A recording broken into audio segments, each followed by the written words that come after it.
Magandang araw na naman po sa ating lahat.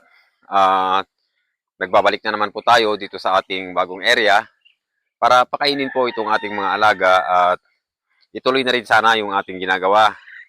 Kaya lang sa ngayon, kung mapapansin nyo ay maaga pong umaambon, bali hindi po yata kayang magtrabaho sa ngayon. At pupunta siguro tayo sa may unahan ng ating farm para mag-grass cutter na lang tayo doon dahil marami namang kailangan tanggalin doon na damo. So sa ngayon sa video natin ngayon ay gusto ko lamang pong i-update kayo sa ating mga alagang sisiw. Dahil kung maalala nyo po ay halos mag-isang linggo na po mula nung tayo po ay nagpalit ng ating feeds. Bumalik po tayo ulit sa dati nating ginagamit. Dahil nga po sa yung feeds na inoffer sa atin na subukan ay hindi po tayo naging masaya sa kanyang naging performance. So sa ngayon, kung makikita nyo ay iba na naman po yung ayos ng aming kulungan. Dahil nga po sa binibigyan na po natin ng pwesto yung isang kulungan pa na manok na dadalhin natin dito. So dadalhin ko po dito yung double deck natin na kulungan na may 4 po siyang pintuan para naman mas marami po tayong may lalagay doon na mga sisiw. So napakabilis kasing dumami yung ating mga alagang sisiw. So ayan yung ginagawa natin kahapon ay hindi natin natapos. Ngayon sana yung araw na itutuloy natin, kaya lang maaga namang umambon. So ayun bumalik po tayo sa ating pinag-uusapan o sa pag-update sa aming mga alagang sisiw. So tinanggal ko na po yung kanilang mga inahin dahil nga sa okay naman na yung mga nila, mga pakpak, kaya na po nila yung lamig, kaya tinanggal ko na po para makapag reproduce po ulit yung ating mga inahin. So unahin na lang po natin itong ating mga sisiw na manok. So kung titignan nyo po ngayon, halos mag-isang linggo pa lang na tayo po ay bumalik sa ating dating ginagamit na feeds. Kung makikita nyo po yung mga katawan nila mga ka-agri, so yan po yung hinahanap kong resulta sa pagpapalaki ng ating mga sisiw. So nung una po is hindi po sila ganyan, nakita nyo naman. Kaya naisipan ko po na ibalik yung natin, yung dati nating ginagamit na feeds. So tayo dun sa bagong feeds na yon, pinasubukan sa atin. Dahil nga mas mura siya ng 8 pesos, sinubukan po natin ng mga ilang linggo, pero hindi nga po tayo nakontento sa kanyang performance. Kaya binalik ko po ulit yung feeds na ginagamit natin. At para na rin po sa inyong kaalaman, ang ginagamit ko pong feeds noon pa ay yung Integra. So Integra 1000 po para sa mga sisiw. 2, 3 hanggang 4 po yon yung ginagamit ko.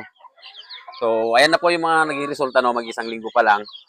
Naging maliliksi yung ating mga alaga, and at the same time is tingnan nyo yung mga katawan nila ngayon. So ibang-iba. So matagal na po natin ginagamit mga ka-agri yung Bimig Integra. So nag-start po kasi tayo mag-alaga ng mga heritage. So ayun po yung ginagamit natin at talagang napakaganda naman ng ng performance. So kahit sa mga alaga nating pato, yun po yung pinapakain ko noon pa. So karamihan po ng mga alaga natin dito, lalong-lalo na yung mga manok. So lahat po yan is Integra po yung ginamit natin.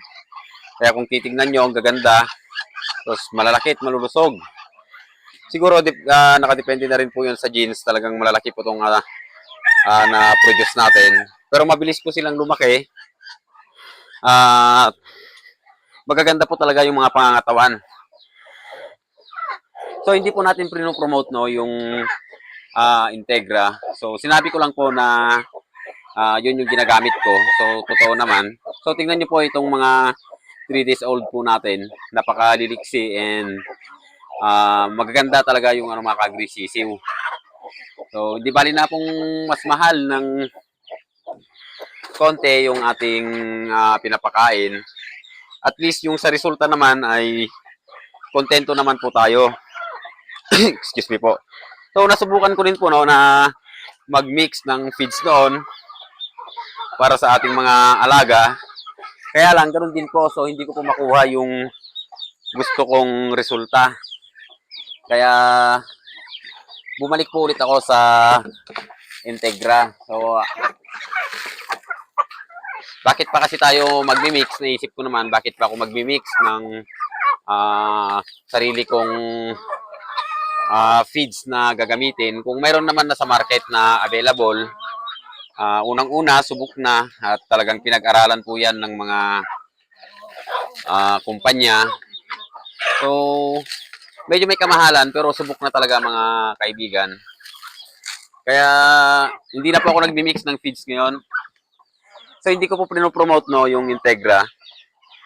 Kaya lang, sinishare ko lang po sa inyo yung magandang resulta para sa akin. So, hindi ko po alam sa ibang farm kung anong mga ginagamit nila.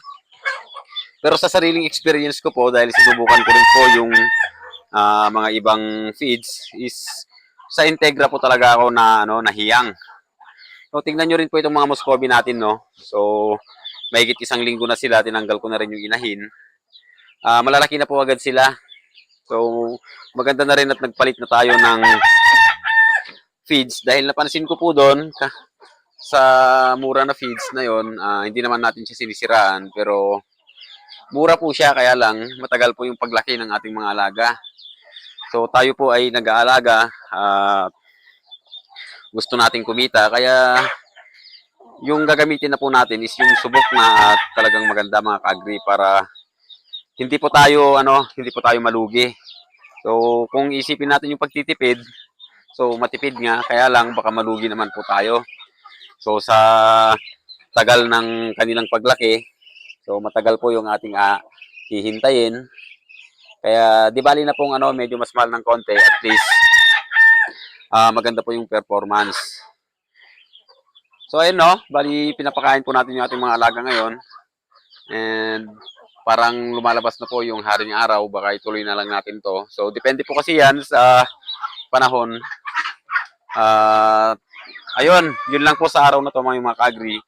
Ulitin ko po no, hindi po natin yun promote. Bali, sinabi ko na lang din po yung ating ginagamit na feeds para alam nyo na rin po yung ginagamit ko.